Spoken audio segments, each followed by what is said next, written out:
Здравейте и добре дошли в първия и най-вероятно последният клип, който ще направя в YouTube, свързан с една от българските простоти, които за днес са наистина доста.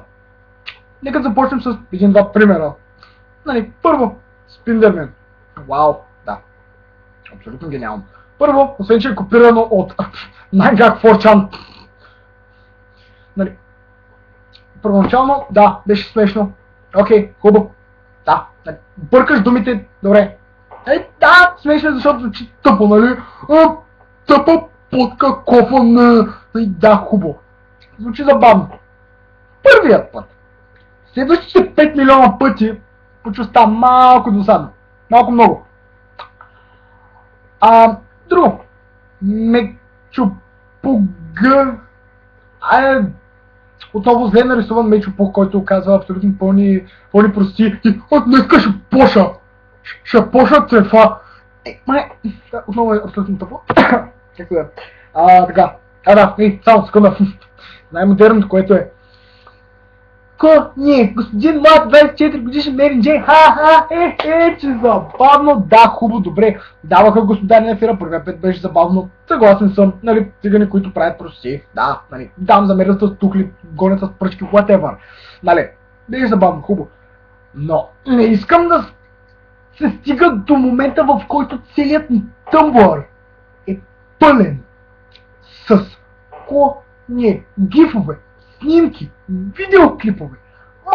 Толкова много вариации на абсолютно една и съща простотия. Просто ме побърква. Моля ви, спрете. Както да. Сега отиваме към една от основните простотии, за която искам да поговоря. Която наскоро всъщност се случи. Което е изучаването на турския в България. По-точно в българските училища. Къде? България.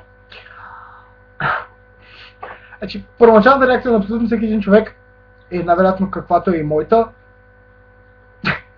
Ще уча турски в училище. Kill yourself.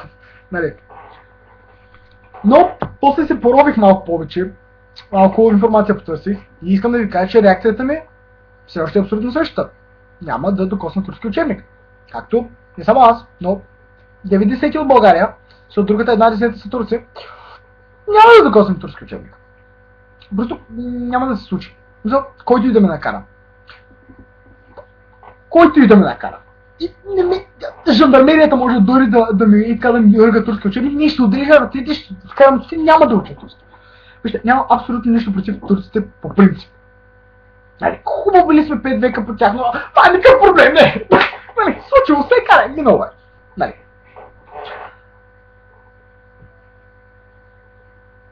Още не мога просто да преосмисля факта, че тук що казах, че турското робство просто е така мило. Както и да, няма значение така. Отстранял тази тема. Общо взето, не мисля, че това нещо ще се случи. В смисъл, вече е прието наполовина, нали, има го, но няма да се изпълнява, защото живеем в България. Не в Турция, България. На няколко езика ще го кажа. България, Bulgarian. Fucking... Окей, така. Значи, добре, опитам съм преминал в малко по-спокоен ритъм. Малко неуспешно, но добре. Нека да обърнем към малко по-сериозна част на видеото. Така, като цяло, първото нещо, нали, не можете да накарате абсолютно нито един българин да учи турски. Първо, защото това не е нашия език, никой няма да го учи. Но пък тогава ще кажете, добре, английския не е нашия език, защо го учим? Защото английския се говори на целия шибан свят. Защото без английски, честно казвам, няма да можеш да оцелееш. Друг коментар, нали? Да, но мога да не уча английски, така или иначе, да се налага по принцип, ще го научиш по някое време. Да няма да го научиш до нивото, на което ти трябва. Да, ако наистина, това се споменава в още един клип, още един блог, на едно момиче, което наистина много ме зарадва как изказа цялата тема. Като цяло, ако ще преподавате някакъв език, вторично поне, никъде е английски. Английският трябва ужасно много. И сега, и в бъдещето. Нали? Да, английският се преподава... Английски се преподава в училищата, но не се преподава добре. Може в някой да се преподава добре, но пък, нали, като цяло, такива на нашата възраст са пълни люфре. В смисъл, няма какво да се спори при положение, че е така. Общо взето, да, преподавайте английски. Както да, обратно към темата. Просто много мразя да говоря за нещо подобно, затова прехвърлям постоянно на други теми.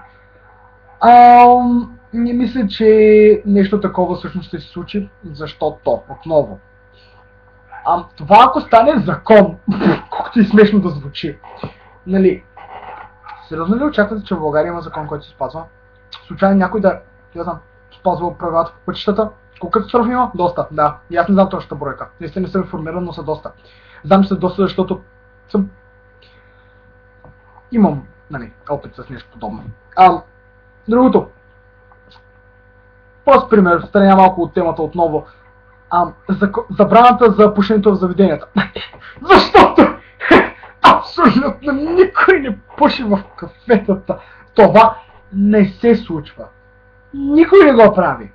Защото, нали, защото кафетата много добре знаят, че, нали, абсолютно целият инкъм и целият профит, нали, взето, идва от такива като 13, 14, 15, 16 годишни пикливци и пикли, които, нали, сега трябва да си на кафенце, да си на кафенце, разбира се, трябва да запаля една цигарка. Но тази цигарка няма откъде да я взема, за това ще отида до съседната будка, което ми напомня на другото нещо, нали, продаването на цигари на деца под 18 години, което абсолютно се спазва също, защото абсолютно никой не може да се вземе цигари, който е под 18. Никой! Не! Няма такова нещо. Никой! Не! Аз не мога, ти не можеш, никой! Не. Да, общо тези закони, като се спазват, как точно ще... Сега смешно ме всеки път, като го кажа. Как точно ще накараш българите да учат турски? Да го направите закон. Да се учи турски. В училище. Българско училище. В България. В Европа, добре. Отново, сигурно го по 45-вам няма да се случи.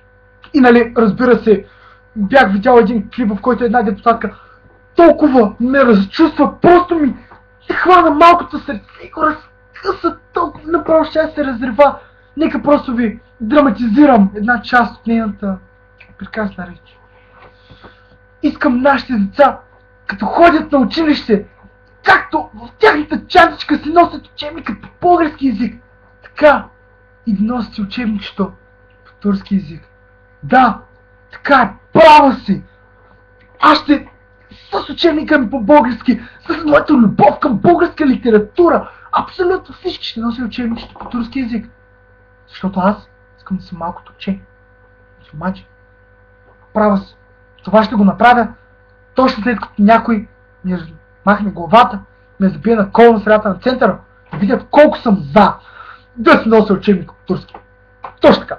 Просто support all the fucking way.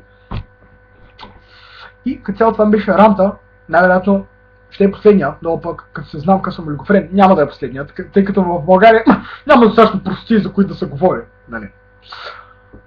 И обзето, това е, надявам се YouTube още един път да не пребе записа. На четвърти път го записвам този шиман клип. So, peace out, love you all, actually I don't, fuck you, and die in hell. Have a good day.